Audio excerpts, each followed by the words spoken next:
Once upon a time, in a peaceful village called Idafin, there lived a man named Tunde. Tunde was a tall, strong young man, well loved by his friends and neighbors. He had a happy family, a caring wife named Saad and two young children, Ao and Bola. They didn't have much, but they always found joy in the simple things. Tunde's house was small, with a thatched roof and walls made of mud, but Saad made it feel warm and full of love. Every evening, the family would sit outside, watching the sun set over the hills, laughing and telling stories until night covered the sky. Tunde was a hard-working farmer. Each morning, before the sun rose, he'd set off to the fields with his hoe and cutlass. He'd spend hours under the hot sun, planting yams, tending to his crops, and sweating as he worked. Yet, no matter how much he worked, they were still struggling to make ends meet. Saad, his wife, would always tell him, "Don't worry, Tunde. God has a plan for us. We are blessed because we have each other." But deep inside, Tunde was restless. He wanted more for his family. He wanted Saad and Bola to go to school, wear nice clothes, and have more than he ever did. One day, while Tunde was returning from the fields, he ran into his childhood friend, Kunal. Kunal was looking very different. His clothes were shiny, his shoes sparkled, and he had a large golden chain around his neck. Kunal smiled and patted Tunde's shoulder, laughing as he said, "Ah, Tunde, my friend, you're still here, in this small village? You don't know how much you're missing in the city." Tunde looked at Kunal, curious and amazed. He'd never seen anyone he knew dressed like that, especially someone who came from the same humble background. Kunal leaned in close and whispered, "Tunde, there's money to be made out there, big money. I can show you the way. You just need to leave this village behind and come with me to the city." The thought stuck in Tunde's mind, spinning around like a whirlwind. That night, he couldn't sleep. His mind was filled with images of the city, of tall buildings, fancy cars, and bright lights. He thought of all the things he could buy for his family if he became successful. What if this is the opportunity I've been waiting for? He thought to himself. The next morning, Tunde told Saad about Kunal's offer. Saada's face grew serious. "Tunde," she said softly, "I understand you want a better life for us, but think about Ao and Bola. Think about what we already have. I'd rather have you here, safe, than riches we cannot count." Tunde listened, but his heart was pulling him towards the city, towards the chance of something more. His dreams were filled with wealth, with a life where his children would lack nothing. He loved his family deeply, but the hope of a brighter future was calling him louder than ever. Days went by, and Tunde's restlessness grew. Kunal visited him again, each time with more tales of the wealth and success waiting for him if he'd only make the decision to come along. Eventually, Tunde couldn't resist any longer. He took one last look at his small home, at his family laughing and playing under the sun, and he decided he'd go to the city with Kunal. He'd make a fortune and return home a rich man, able to give them everything they deserved. One early morning, as the mist still hung in the air, Tunde kissed his children goodbye, holding them tightly before he walked to Saad. He looked into her eyes, hoping she'd understand. "I'll be back soon, Saad. When I return, life will be different. You'll see," he said, his voice full of determination. Saad held back her tears, forcing a smile, and whispered, "Go well, Tunde." With his bag over his shoulder and Kunal by his side, Tunde set off on the path that led out of Idafin and towards the city. His heart was pounding with excitement, his mind filled with dreams of wealth. The world was opening up to him, and he was ready to take his first step into the unknown. And so, with dreams of a brighter future, Tunde left behind his family and everything he knew. When Tunde arrived in the bustling city, he was amazed by everything he saw: the tall buildings, the noisy streets filled with cars, and the bright lights that never seemed to go out. He followed Kunal through the crowd, clutching his small bag tightly, as they made their way to Kunal's home. Tunde felt excitement and a bit of worry too, but he trusted his friend and believed he was on the path to success. Kunal introduced Tunde to his line of work, a small auto repair shop at the edge of the city. "Tunde, this is where the real hustle begins," Kunal said, clapping him on the shoulder. "If you learn well and work hard, I'll teach you everything I know, and soon enough, You'll have your own shop too. Tun's eyes sparkled with hope. He promised Kunnel he'd do his best. From that day on, Tun began working as Kunnel's apprentice. He learned how to fix car engines, change tires, and attend to the customers who came through. The work was tough and sweaty, but Tun pushed on. He remembered the family he had left behind, and each time he felt tired, he'd think of Saad and Bola and how he wanted to provide a better life for them. Kunnel's wife, Yatund, was a beautiful woman, always well-dressed and friendly. At first, she'd smile and greet Tun politely whenever he came to the house after work to help Kunnel with chores. But soon, her attention became different. She would often come around whenever Tun was alone, offering him cool water or snacks and giving him long looks that made him uncomfortable. Tun would quickly thank her and turn away, pretending he didn't notice. He had come here to work hard and build a future, not to get into any trouble. One day, Kunnel called Tun to help with a delivery, leaving Yatund and Tund alone in the house. Yatund took the chance to get close to Tund, leaning in with a smile that felt too close, her voice soft and tempting. "Tund," she whispered, "why do you act as if you don't notice me? Am I not beautiful?" Tund felt his heart racing. "Ah, Auntie, please, I beg you," he stammered, stepping back.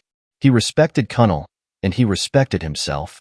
He didn't want to ruin his life or his friendship by doing something he'd regret. He quickly found an excuse to leave, muttering that he had work waiting at the shop. From that day, Yatund's advances continued, but Tund never gave in. Sometimes, he would be fixing things around the house, and she would find a reason to come close to him, brushing her hand against his or smiling a little too sweetly. Tund would always find a reason to step outside, sometimes even going back to the shop to avoid any misunderstandings. He couldn't risk losing the chance Kunnel had given him or shaming himself. But in the back of his mind, Tund wondered. Kunnel had promised him a future, a shop of his own, and freedom from struggle.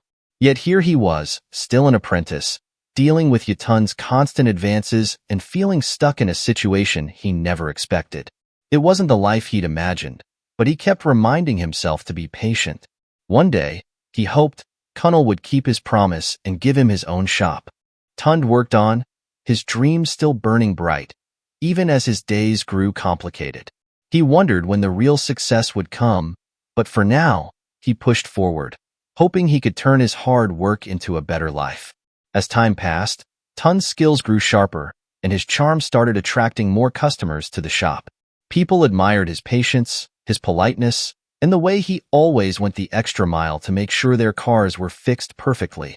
Soon, customers would ask specifically for Tund to work on their vehicles.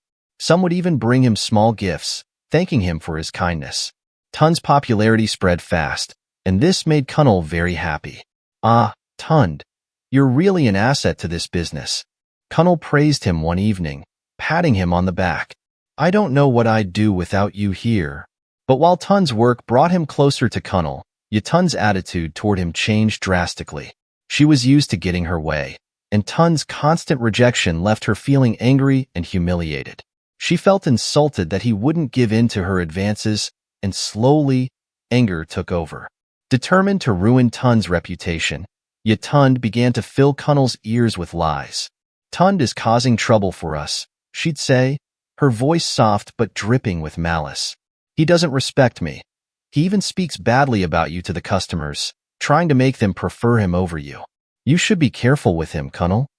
He's only here for his own gain." At first, Kunnel brushed it off. He trusted Tund and knew how hard he worked. But Yatund didn't stop there. She began to spread more dangerous lies, going as far as planting small rumors among other shop workers, whispering that Tund might be stealing money or taking advantage of Kunnel's kindness. Little by little, her poisonous words began to cause Kunnel to doubt. One day, Yatund took her plan even further.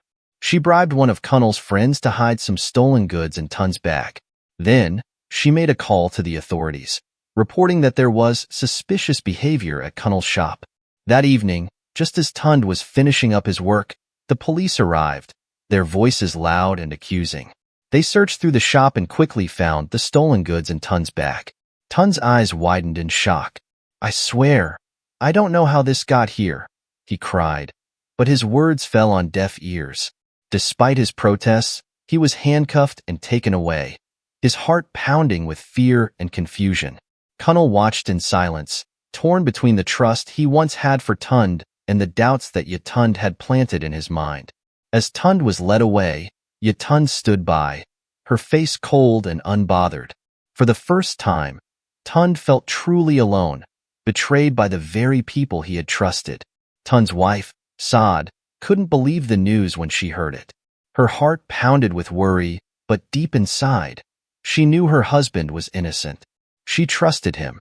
She knew he was a hard-working man with a pure heart.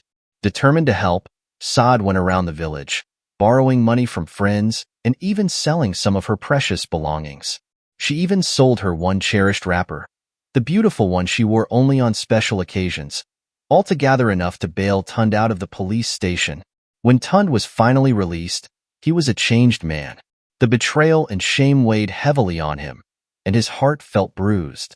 No longer welcome at Kunnel's shop, he wandered the streets, looking for any small job he could find. He carried bags at the market, helped traders arrange their goods, and did any honest work he could find to scrape by. He tried reaching out to Kunnel, hoping his friend would hear him out and understand, but every attempt he made was blocked by Tunde.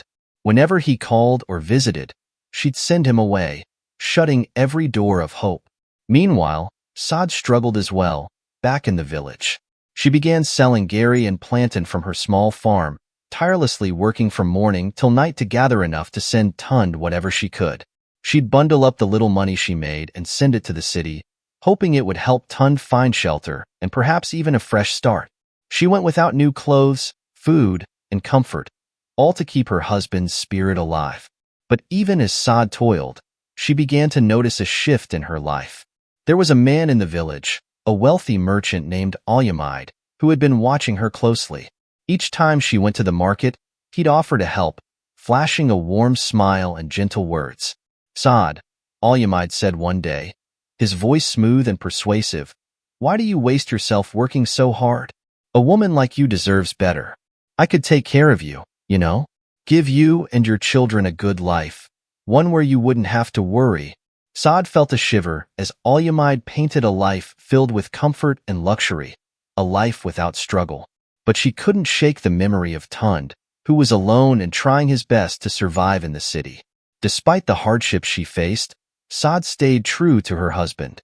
Every day, she worked her fingers to the bone, earning whatever little she could to support her family and ensure her children had enough to eat, even if it meant they couldn't afford school fees for now. Life was far from easy, but Saad held on, her loyalty to Tunde unshakable. Meanwhile, Tunde was still struggling in the city, picking up odd jobs and sleeping wherever he could find shelter. Days turned to weeks, and just as he was beginning to lose hope, something unexpected happened. One of Kunnel's workers, Emeka, had been carrying a heavy secret. Guilt gnawed at him day and night, until finally, he could no longer keep silent. One evening, he went to Kunnel and confessed everything. "Master," Emeka said, his voice low and trembling, "it wasn't Tunde who stole from you. I was part of it. Tunde planted those goods to frame him, and I helped her. Tunde is innocent." Kunnel's heart sank. He remembered how loyal and hard-working Tunde had been, and suddenly, all of Tunde's lies made sense. Regret and shame washed over him, but Kunnel was also trapped. He knew that bringing Tunde back into his home or shop could spell more trouble for them both. Tunde's anger and jealousy could create new dangers, and Kunnel didn't want to risk Tunde going through any more suffering.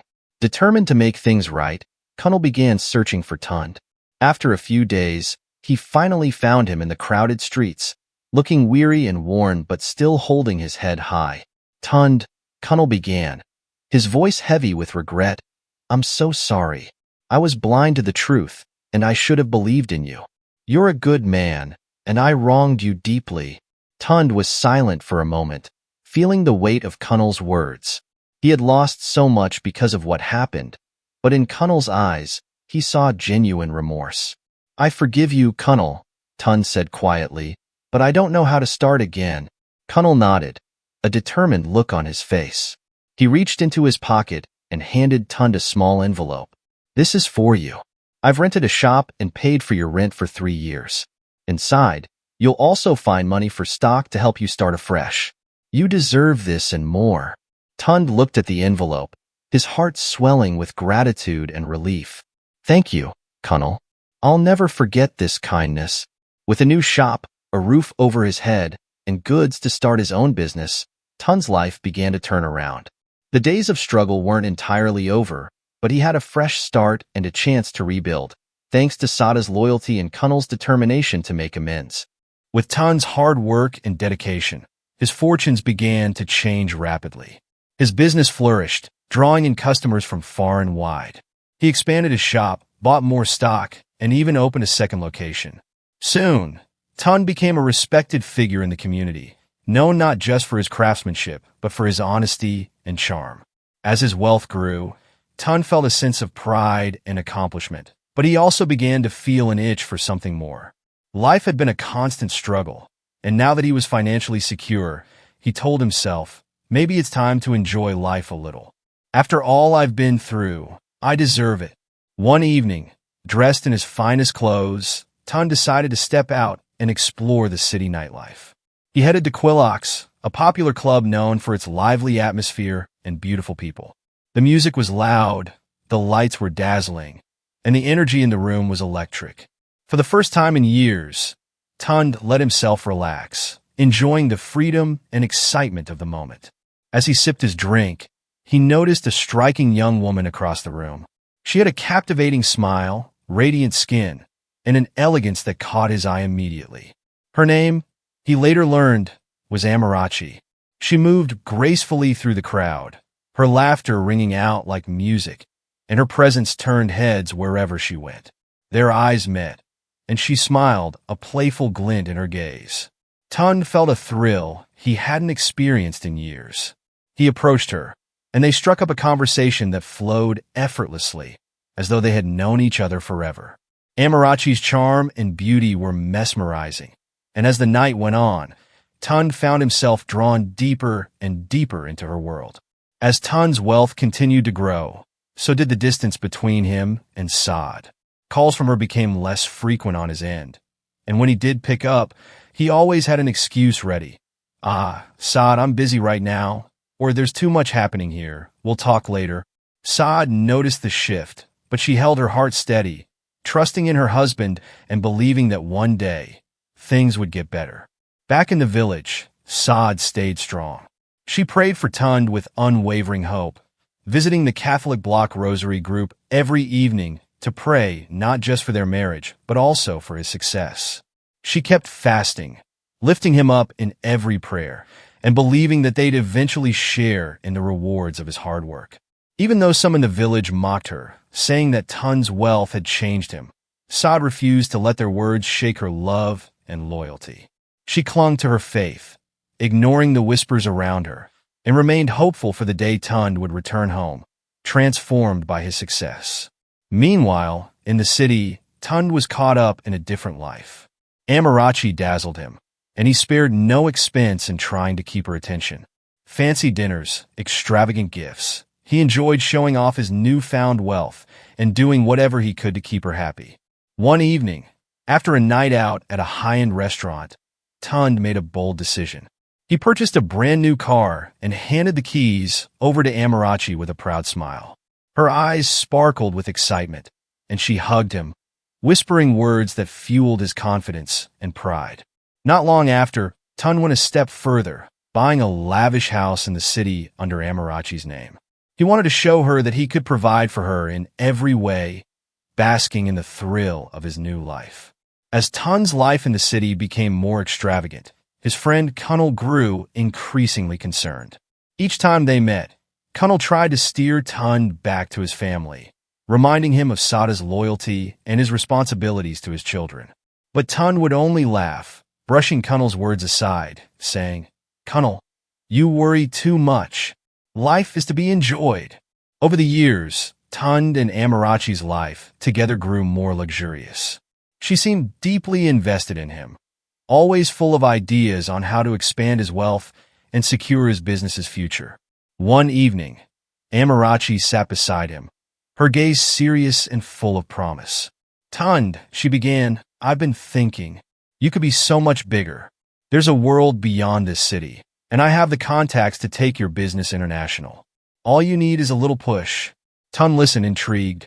Amarachi was passionate, and her confidence in him was contagious. Days later, she brought him documents for a series of high-stakes contracts, telling him, "This is the future, Tunde.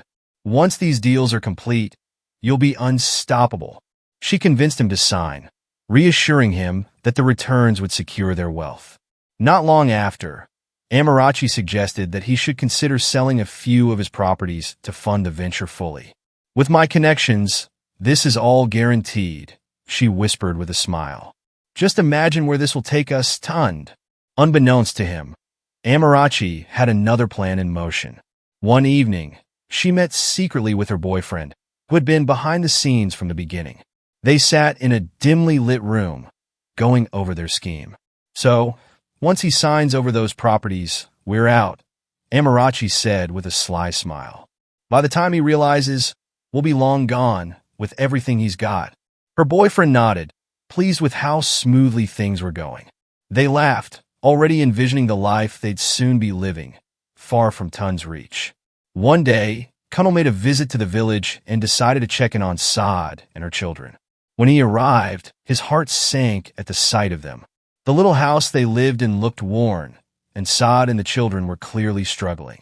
Guilt washed over him, realizing that his idea of wealth and success had, in a way, led to this separation. If only he hadn't encouraged Tunde to go to the city, perhaps things would have been different. Determined to make things right in some way, Kunal used his resources to help Saad.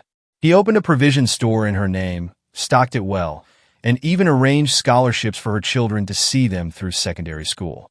Saad was overwhelmed with gratitude, her eyes filled with tears as she thanked him for his kindness. Over time, Kunal's visits to the village became more frequent, each one filled with both the joy of helping and the sadness of knowing how Tunde's ambition had caused his family so much pain. He held on to the hope that Tunde would one day return to his senses and reunite with his family. Meanwhile, back in the city, Tunde had become fully taken in by Amarachi's grand plans. She convinced him of bigger ventures and painted dazzling pictures of an international empire. Finally, she persuaded him to sign over everything, his properties, assets, and funds, to help fund the contracts she'd set up. Tunde, who had come to trust her implicitly, handed over the documents without question, believing that the future she promised was just around the corner. But within days, the truth hit him like a storm. Every connection, every contract, every promise Amarachi had made was a mirage. The investments were gone, the properties no longer his, and Amarachi had vanished, leaving Tunde with nothing but empty promises and a shattered life. It was only then that Tunde understood the depth of his loss, not only of his wealth, but of the people who truly loved him. Devastated by Amarachi's betrayal, Tunde returned to the small room he'd managed to rent after losing everything. As he sat alone, memories flooded back. His humble beginnings, the simplicity of village life, the laughter of his children, and the unwavering loyalty of his wife, Saad. He finally saw clearly the sacrifices she had made for him, the faith she had held even in his absence, and the way he had neglected her trust. With a heavy heart, Tunde made the long journey back to the village, unsure of how he'd be received. As he approached his old home, he saw Saad at her provision store, looking more resilient than ever, her hands busy serving customers. His children, dressed in neat school uniforms, were playing nearby. Tunde's heart swelled with both gratitude and regret. Gathering his courage, he walked up to Saad, his head bowed in shame. "Saad, I don't even know where to begin. I made so many mistakes and I lost everything. I was blinded by my own pride. I don't deserve your forgiveness, but if there's any way, I'd like to be a part of this family again." Saad looked at him, her eyes filled with both sorrow and strength. "Tunde, you abandoned us, but I held on. I didn't give up on you, even when you gave up on us. If you're ready to come back as the husband and father we deserve, then we can start again, together." Kunal, who had been watching from a distance, walked over and placed a hand on Tunde's shoulder. "My friend, True wealth isn't found in the city lights or grand promises.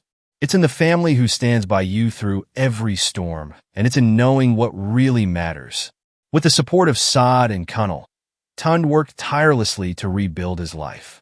He poured his energy into the provision store, expanded it with Saad by his side, and found joy in being the husband and father he should have been all along. Moral lesson: true wealth isn't measured by riches or status, but by loyalty, love, and the people who stand by you in hard times. Treasure what you have, and remember that sometimes, in the pursuit of dreams, the greatest treasures are right beside you. Tunde's story taught everyone who heard it that life's greatest riches come not from ambition alone, but from humility, gratitude, and staying true to those who matter most.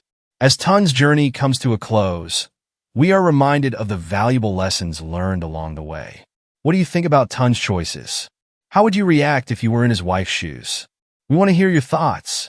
If you enjoyed this story, please like this video, comment below with your opinions, and share your own experiences. Don't forget to subscribe to our channel, Tales by Foxy, for more engaging tales that teach important life lessons. Your support helps us bring more captivating stories to life.